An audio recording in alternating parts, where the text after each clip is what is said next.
Hi friends, big பாஸில் voting result வந்துடுச்சு. அது வந்து இப்போது ஓட்டிங் வந்து க்ளோஸும் பண்ணிட்டாங்க. ஓட்டிங் ரிசல்ட் படி பார்த்தீங்கன்னா, வினோத் வந்து ஓவராலாக 24.34% ஓட்ஸ் வந்து வினோத்துக்கு வந்திருக்கு. அதாவது 1,89,820 ஓட்டு வந்திருக்கு. பார்வதிக்கு வந்து 13.74%, அதாவது 1,07,168 ஓட்டு. திவ்யாவுக்கு 86,355 ஓட்டும்.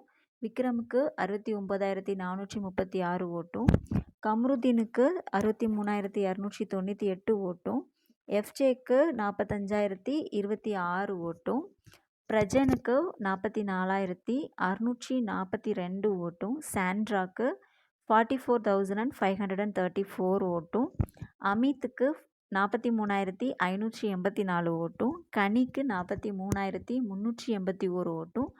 சுபிக்ஷாக்கு 42,783 ஓட்டும் வந்திருக்கு.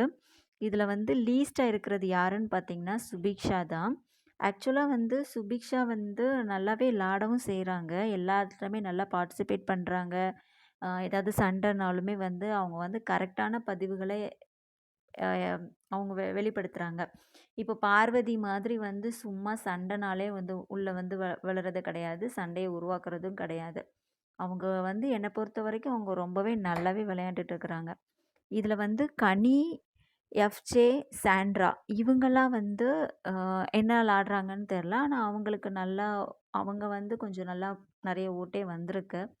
இப்போ இது வரைக்கும் நடந்த எவிக்ஷன் எல்லா எவிக்ஷன்லையுமே லீஸ்ட் ஓட்டு வந்தவங்க தான் வந்து எலிமினேட் ஆயிருக்காங்களான்னு கேட்டால் கண்டிப்பாக கிடையாது. திவாகரில் இருந்தே லீஸ்ட் ஓட்டாக இருக்கிறவங்க எலிமினேட் ஆகவே இல்லை. உதாரணத்துக்கு போன வாரம் பார்த்தீங்கன்னா ரம்யா, அவங்க தான் லீஸ்ட்டாக இருந்தாங்க. ஆனால் ரம்யாவை வந்து விஜய் டிவியில் உள்ளவங்களே காப்பாற்றுறாங்க, ஏன்னு தெரியல. இந்த வாரம் அவங்க எவிக்ஷன் லிஸ்ட்லேயே இல்லை.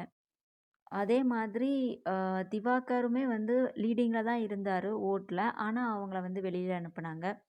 ஸோ இதில் வந்து லீஸ்ட்டாக இருக்கிறது சுபிக்ஷா. ஆனால் வந்து அவங்க யாரை வெளியில் அனுப்பணும்னு அவங்க டிசைட் பண்ணியிருக்காங்கன்னு சொல்லி தெரியல. நீங்கள் என்ன நினைக்கிறீங்க? யார் வெளியில் போவாங்கன்னு நினைக்கிறீங்கங்கிறத கமெண்ட் பண்ணுங்கள்.